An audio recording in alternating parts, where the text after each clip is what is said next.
Are you a fan of the book nerd Diaries? Do you wish you had more of it in your life? Then consider this your formal invitation to become a subscriber to our Patreon page at patreon.com/bndpod, where for as little as $2 a month, you can get special perks like ad-free episodes a full day before anyone else, 2 bonus episodes a month, and episode transcripts, as well as a shout-out at the top of each episode.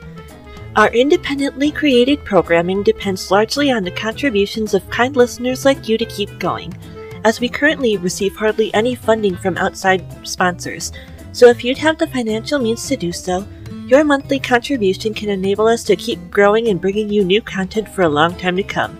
Sound interesting to you? Then please head on over again to patreon.com/bndpod and become a subscriber today.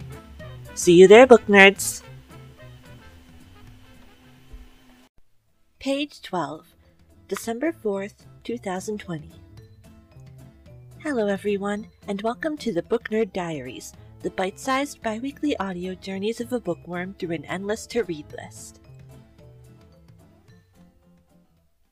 My name is Amber, and I, as always, am your humble host and resident book nerd.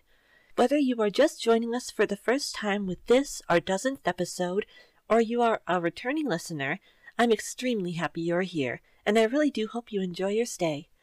At the top of our show today, I just wanted to extend my deepest thanks, first of all, to Julie and Katie, aka one of the best sisters a podcaster could ask for being our benevolent supporters on Patreon. Your kind monthly contributions are what truly keep our small independent operation going, and for that I am ever in your debt.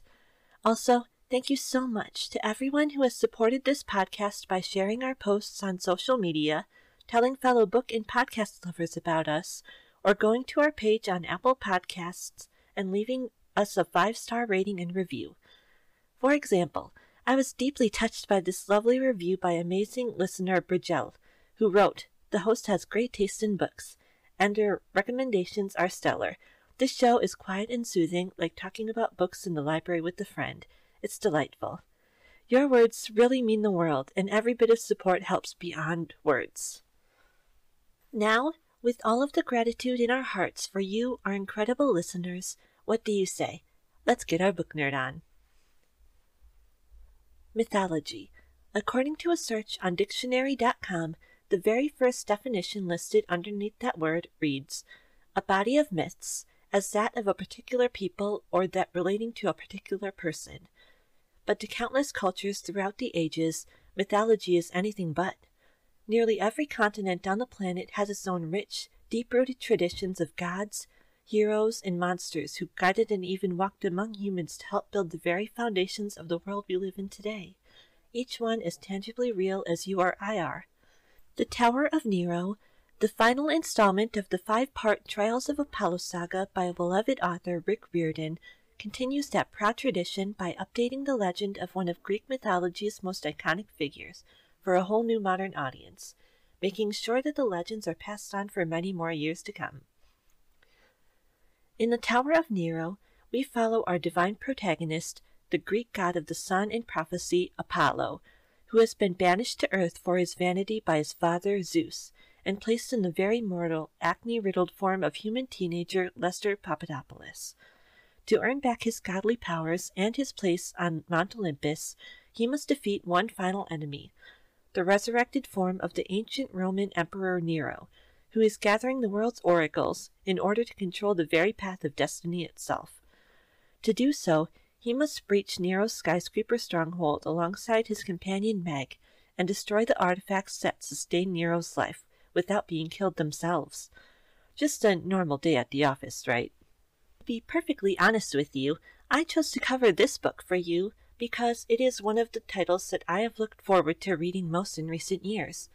As someone who has always been fascinated by mythology in general, and Greek mythology in particular, I absolutely fell in love with Rick Riordan's work from the first time I read his absolute classic, Percy Jackson and the Olympians, The Lightning Thief, and have made a point of reading just about every book he's written in or related to the Percy Jackson saga ever since, including the Heroes of Olympus series, and, of course, the Trials of Apollo Quintet, which concludes with our book today, The Tower of Nero.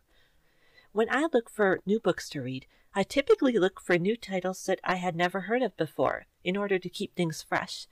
But in this case, I have honestly waited for this book ever since it was first announced, with the same fervor that a lot of people do waiting for the next Marvel or Star Wars movie, and let me tell you, the wait was definitely worth it.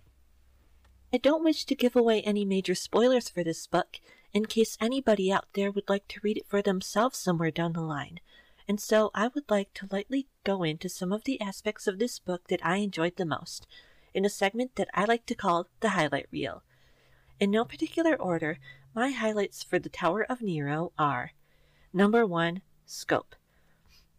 Much like the Marvel Cinematic Universe or the greater Star Wars franchise, Rick Riordan's books are an intricate, interconnected world of their own, spanning a whopping 15 books since the release of The Lightning Thief in 2005, and that's just the books dealing with the Greek and Roman myths alone. Riordan has also released a number of separate series that delve into Norse and Egyptian mythology, as well as creating his own Rick Riordan Presents publishing imprint, under which a number of incredible authors have written their own works based on mythology and folklore from all over the world.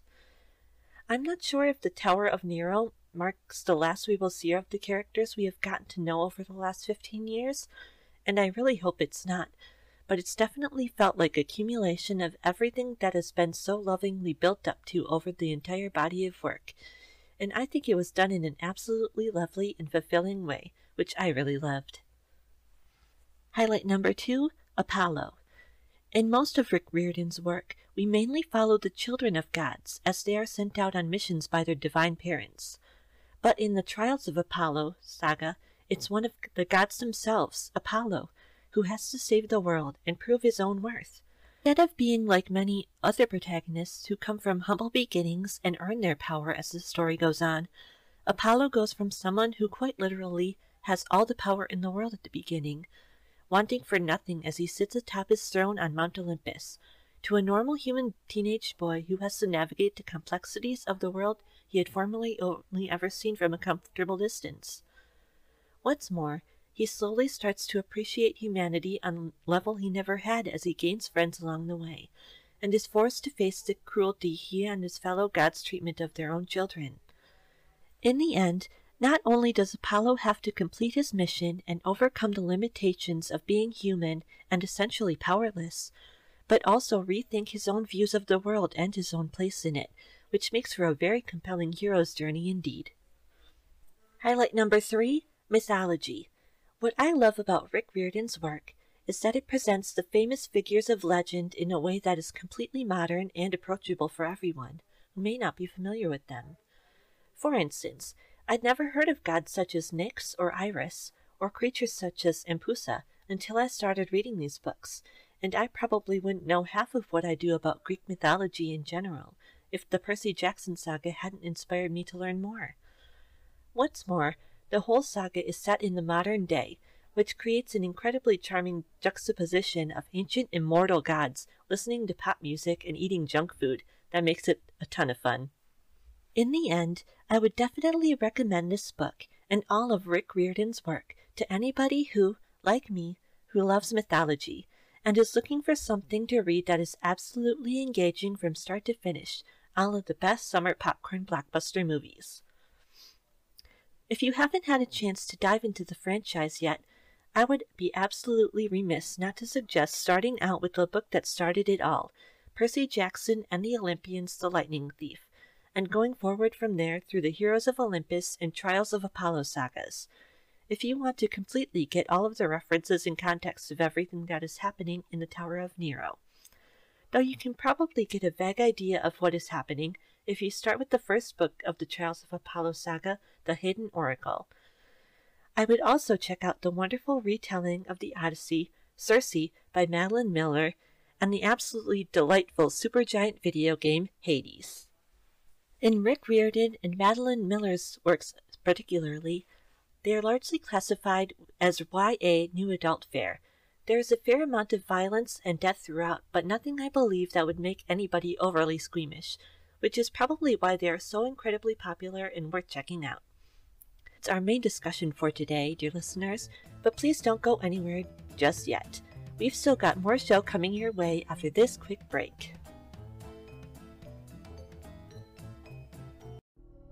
The monster blood changed direction, still bouncing and quivering and leaving white stains on the grass like enormous round footsteps. Joe, stop reading it. This is too scary for me. You're right, it is too scary. If only we could talk about Goosebumps in a way that isn't scary. Well, guess what, nerds? There might be a podcast like that called Geesebumps. Geesebumps? Did you mean Goosebumps?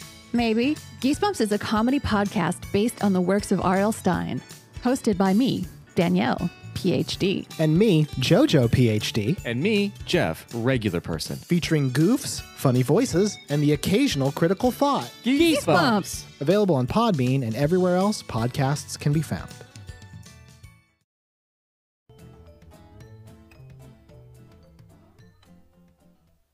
And welcome back, everybody.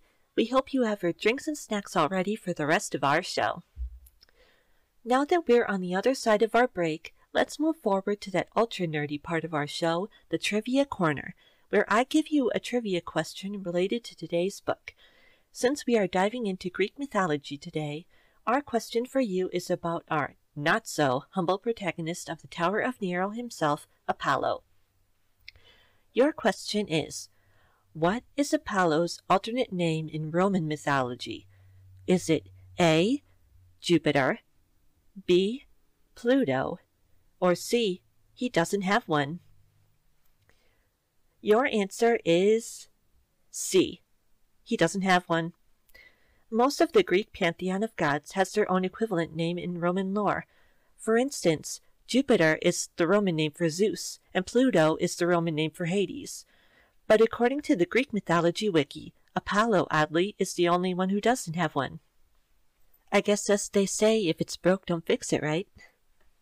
We have just about reached the end of our show for today, everybody. But before I go, I would like to leave you with our listener poll for today. I know a lot of people grew up loving Greek mythology like I did, so I would like to ask you all, which of the Greek gods is your favorite?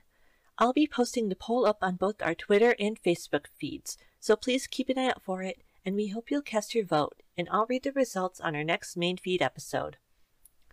Speaking of our next episode, we have a very special holiday edition of Storytime lined up to release next Friday, December 11th, exclusively for our dear $5 and $10 Patreon subscribers. I don't want to give away the surprise, but we're sure that this is going to be quite the wild goose chase. So we hope to see you then, and that you'll join us next time for another entry in the Book Nerd Diaries. The Book Nerd Diaries and its associated shows are written, edited, researched, and hosted by me, Amber Wilchin. Thank you to Kevin MacLeod for the use of our theme song, The Show Must Be Go, and Sincerely Media on Unsplash via Anchor for our wonderful cover art. If you'd like to connect with us online, you can follow us on Instagram or Twitter at BNDpod, Facebook at Book Nerd Diaries, or via our new website at bndpod.wordpress.com. We also have a Ko-fi page at ko-fi.com/bndpod, where for a small donation you can pass along a special shout out for someone you love, or some good news you'd like to share with the world, and I'll read it out for you during the next episode. If you would like to send any comments, questions, or ideas for future episodes my way, please feel free to drop us an email anytime at bndpod@gmail.com. I'd love to hear from you. Until next time, everyone, please take care of yourselves and each other. We need you. And don't forget to keep on reading.